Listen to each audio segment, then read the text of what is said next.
All right, this is cause number 1830854, and sir, you're Juan Sanchez? Yes. And so we're here today on a motion to compel. Asterisk motion to compel, that's legal talk for they're hiding evidence, and we want it now.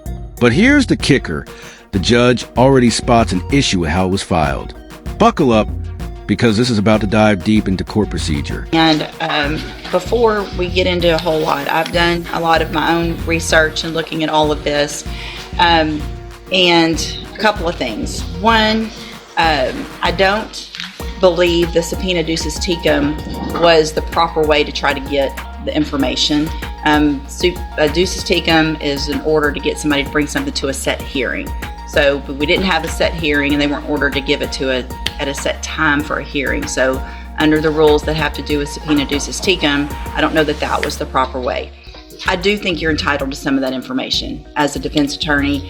If we're going to base decisions on, if I'm going to base decisions on things that probation have in their file and that they're just going to tell us, I do believe that you are entitled to some of that information. Ever heard of a subpoena ducis tecum?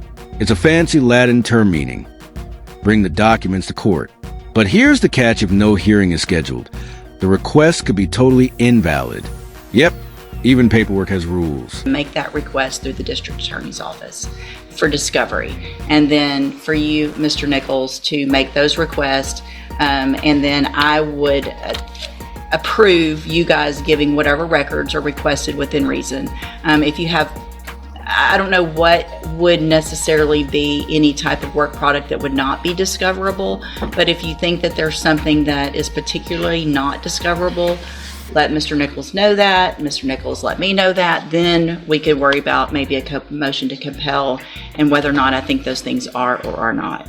But lab results, testing, money owed, all of those types of things, I think are probably discoverable and something that Mr. Franklin needs. I just don't think this was the... I agree, Judge.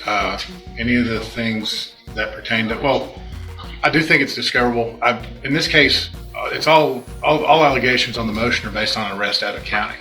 And so his attendance record and all that, I don't know why we're subpoenaing the entire probation file when it's not even part of the allegations for the motion. May I respond, Your Honor? Well, let him finish, yes. He did subpoena Wharton County records, so a representative from probation down there came in today for this hearing. Mm-hmm. I have no problem with getting him all that stuff. A lot of it's not in my possession. The out-of-county offense reports and things like that, I don't have yet. I would have them if we move towards a hearing where I prove up those allegations, and they, of course, will be provided beforehand. Mm-hmm. And again, I don't think he's not entitled to have all that stuff. So sure. I kind of agree with So, you. I don't know that subpoena directly to those agencies was the proper way to do this. And Mr. Franklin did make just a standard discovery request at the onset of his involvement, which was early May. I don't have anything really responsive to that at this point. Okay. So obviously, if it's based on a new offense out of another county, that's something you'll need to work towards getting and get that to Mr. Franklin. And so that needs to take place as quickly as possible. Let me look at the motion itself. Because I don't know, I guess, Mr. Franklin, if there's not an allegation in the motion to revoke with regard to certain administrative violations, and there isn't an allegation, then why would you, what is your argument that would be relevant? The defense pleads with heart. My client's been on probation for almost 6 years. He's trying. So here's the classic dilemma. Do you punish a new mistake or recognize years of effort? If you were the judge, what would you do? Client is wanting to stay on probation, and the court may take into consideration his performance while on probation, including his payments, his report, and everything else. So as part of determining the motion to revoke, it is relevant to look at his performance while on probation, particularly when he is requesting to stay on it. And he's been on probation nearly 6 years, I think over 5.5 years, nearly 6 years. And that performance will be helpful in determining or mitigating whether he stays on probation or if the court decides that he goes off of probation, and perhaps mitigating any potential sentence. Okay, and I don't disagree. So again, though, I think the way to do it would be to make that request I mean, and I don't know what conversations y'all have had, but make the request. I think coming at it aggressively might not be the way to do it. Sometimes you get more with honey than otherwise. So make the request to Mr. Nichols. If he says no, then let's go through what we need to go through. But let's try to do this amenably. The ducis tecum is not the way to do it unless it's set for a hearing. That's just the rules of evidence. And Yes, Your so Honor. that's not the way we're going to do The it. ducis tecum was set for the day that it was initially set for a hearing, and it did specify that date for the hearing, I believe. And we ended up moving the hearing date because of conflict. And Judge, I'd ask Ms. LeBeau to go ahead and get everything together today. Yeah. To turn over. Now it gets serious. Jail logs, phone records, appointment notes, drug tests all being pulled. This isn't just evidence, it's a full-blown life audit. In court, nothing is off the record. The court was ordering her not to turn over. I don't think on this list that there are, I mean, is there anything that y'all specifically had an issue with? Ms. LeBeau, is there, or do you have any concerns you want If there's, to make the court aware of? Your Honor, just with the clarification of our departmental chronologicals, which include anything that pertains to the case that happened, chrono telephone calls, auto-generated appointments, reminders, office visits, drug tests, anything that we enter into the system. But those are the chronologicals through the probation office, as well as releasing of the jail logs, his sex offender verification, interlock reports, because those were not listed on the subpoena, as well as the offense report through DPS, which was released to me and my under a supervision officer. So just to clarify, as to those items specifically being released that were not listed, with the exception of the offense report.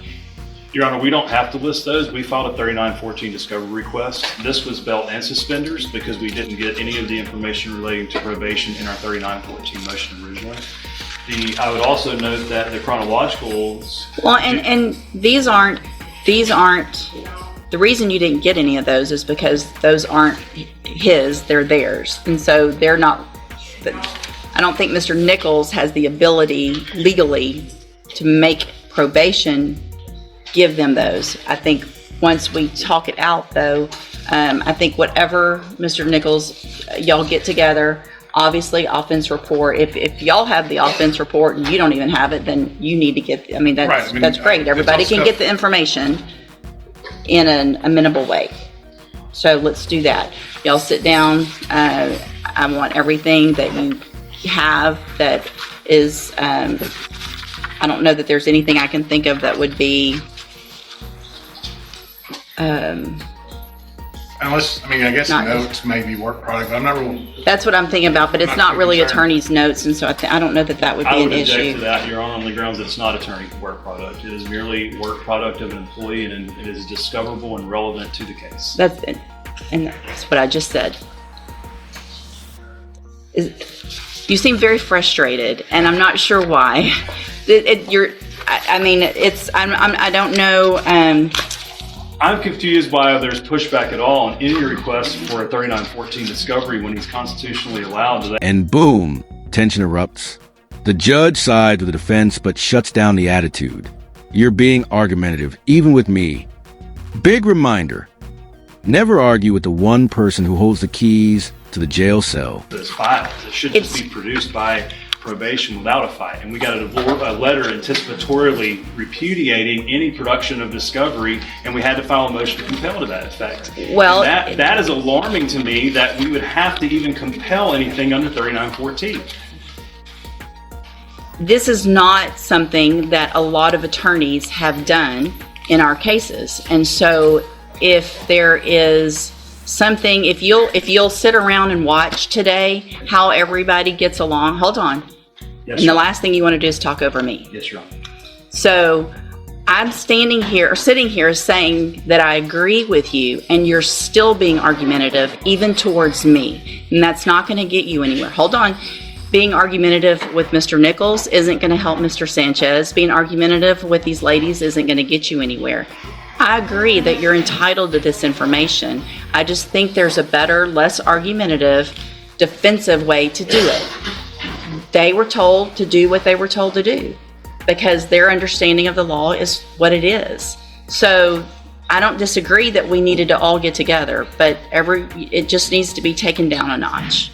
So I want the stuff turned over to Mr. Nichols, and then Mr. Nichols will turn it over as discovery. I'm not going to have probation start turning it over to the individual attorneys in cases, because I think the proper way to make sure it's in the portal, that everybody knows what the discovery is that they've received, so that it's electronic when you sign your any type of documentation, whether it's at a hearing or a plea or a trial of what you've discovered, that it goes through that portal so everybody knows what everybody's got. So y'all get it to Mr. Nichols. Mr. Nichols will put it in the portal, and then you will get it. Once you get that, if there's something that you think is not there, then contact us. We'll have a hearing if necessary. Contact Mr. Nichols. Hey, what about this? If it exists and he says no, then let's have a hearing about it. Okay?